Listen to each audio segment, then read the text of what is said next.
Good evening, everyone. I find it very hard to believe that in 15 days' time, it is actually the 5th anniversary since the Digital Economy Act was rushed through Parliament with unnecessary haste and speed in the dying days of the last Labour government. And I opposed it and unlocked a series of events that sent me in a different direction politically. But it is 5 years, and looking back over those 5 years, has Parliament really learnt anything, the lessons of that piece of legislation? I suspect every one of us in this room would say no. And what a great shame that is. And for me, it led to a whole series of events. Our friend from the Pirate Party here, I don't know if you might not recall this, but the then leader of the Pirate Party, which was months, had not been around very long in this country, offered to resign and make me the leader of the Pirate Party. On the night of the vote, I was sorely tempted to sign up, and if I was living in Iceland, I probably would have.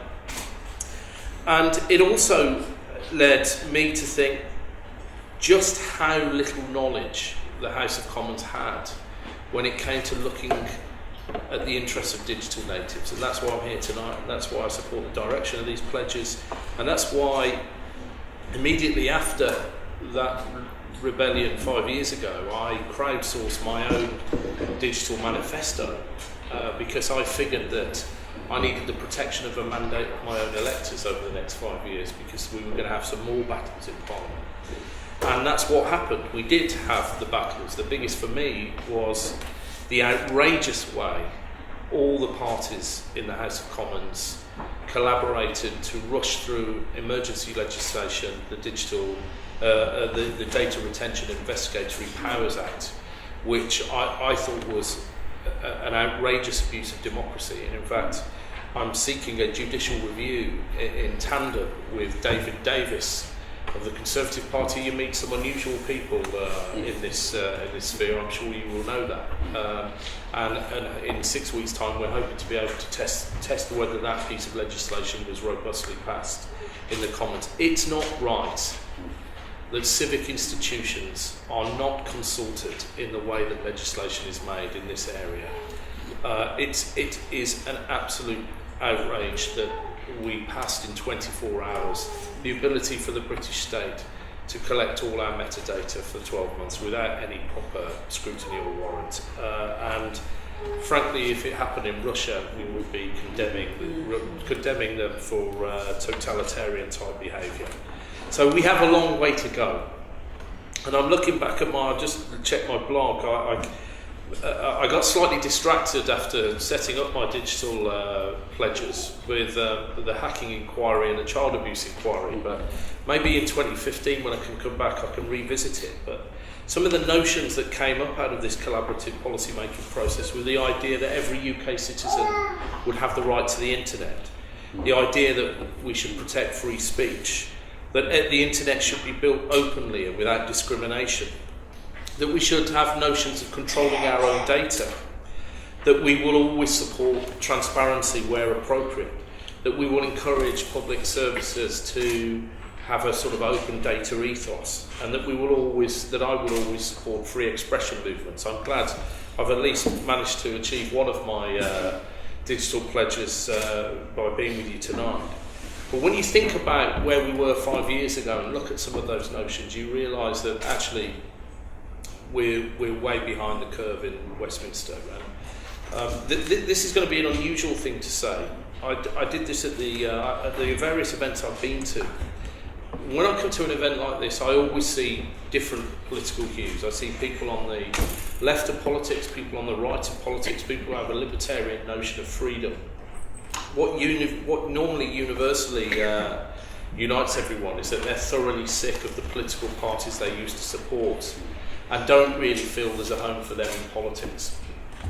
And I'm going to try and make the case for all of you in this room, if you are not members of political parties. Normally in events like this there's quite a green contingent.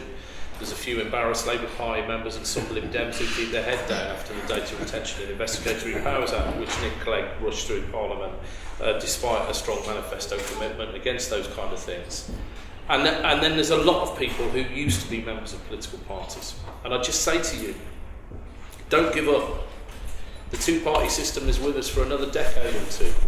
And if you are a digital native, you have the tools to organise within those parties, to try and get some of these notions through into the political system, to try and win those arguments within the internal democracies of political parties, limited that they can be on occasion. Because if you do walk away, what you're going to see is a bigger disconnect. And the forces of anti-democratic forces who don't believe in notions of free expression and the internet. And we're at a crossroads, aren't we, globally, about where these notions go. So I'm not going to say a lot more. I'm not really going to give you any hope tonight, but I am going to give you a real clarion cry to say, you must try and help political parties help themselves. The level of skills, understanding, knowledge, cultural awareness, technological ability at the senior levels in the political parties is so limited now that you end up with pieces of legislation like DRIP. And if we in this room do not play a leading role within political parties, they're going to get even more disconnected from digital natives and a generation of people who believe that the internet is not, for whom the internet is not a new technology, it's just a way of life.